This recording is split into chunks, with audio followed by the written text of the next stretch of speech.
नाजरीन अस्सलाम वालेकुम। IND टुडे न्यूज़ में आपका खैर मकदम करते हैं। आइए देखते हैं ये तफसीलात।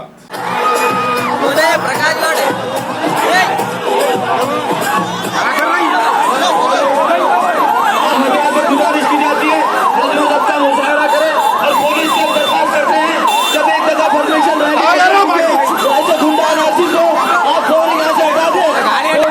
इसी तरफ से हमें स्टॉप नहीं रखना चाहिए। मस्जिद को परमिशन दे चुके हैं। अगर यहाँ पर कुछ ऊंच नीच हो गई तो उसकी जिम्मेदार पुलिस रहेगी। रास्ता बनाने की कोशिश ना करें, रास्ता दूसरी तरफ से दूसरी तरफ बनाओ।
अगर आपने हमारे चैनल को सब्सक्राइब नहीं किया है तो आपको यहाँ सब्सक्राइब बटन दिख रहा है, उसे क्लिक करिए और सब्सक्राइब कीजिए और साथ ही साथ बेल आइकॉन को भी क्लिक करिएगा जिससे कि आपको ताज़ा अपडेट मिलते रहें।